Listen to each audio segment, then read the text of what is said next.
On a frigid January day, a nation stood divided, watching as Donald J. Trump reclaimed his position as the 47th President of the United States.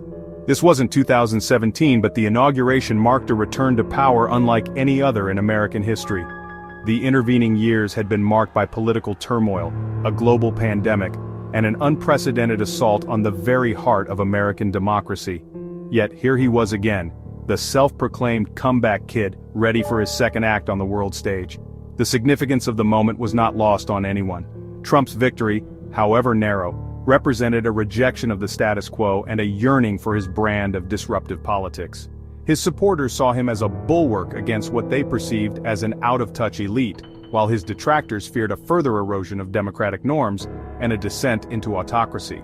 The atmosphere in Washington, D.C. was palpably tense. Security measures were heightened, a stark reminder of the January 6th insurrection that had shaken the nation just 2 years prior. The ghost of that day loomed large, a shadow hanging over the festivities.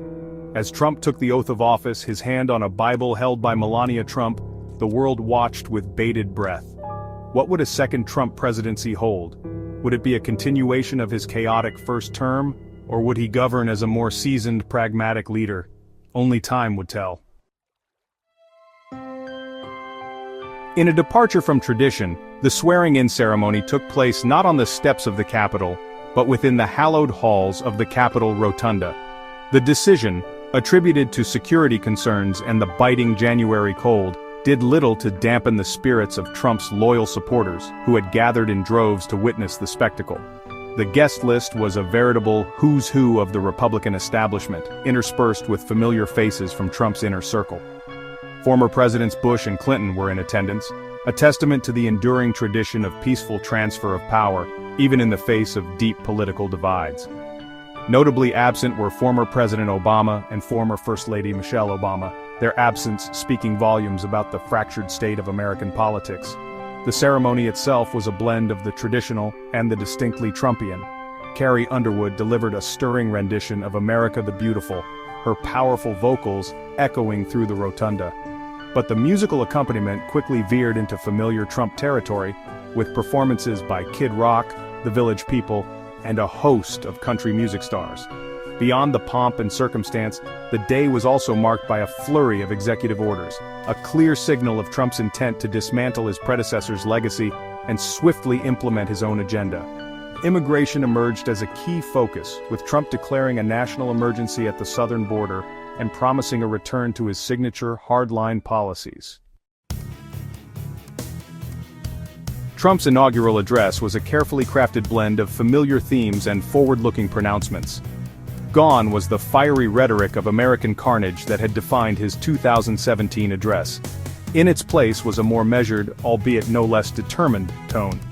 He spoke of a revolution of common sense, a return to core American values, and a rejection of the radical left that he accused of hijacking the nation's institutions.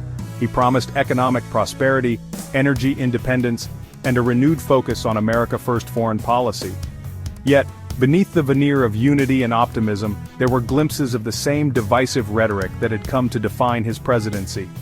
He railed against his political opponents, vowed retribution against those who had crossed him, and hinted at dark conspiracies undermining the nation.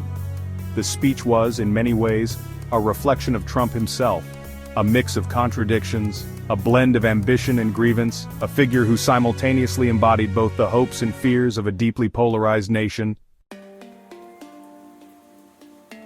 Trump's return to the White House was met with a mixture of jubilation and trepidation. His supporters, many of whom had traveled from across the country to witness the inauguration, erupted in cheers, their MAGA hats held high.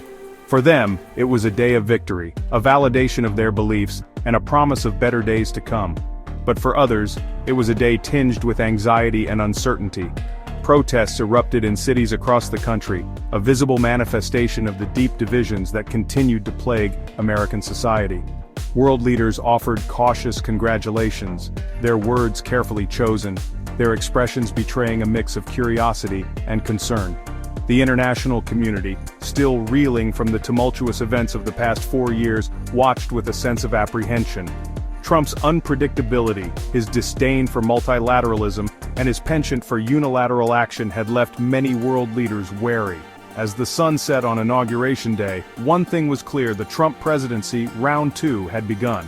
What it would mean for America and for the world remained to be seen.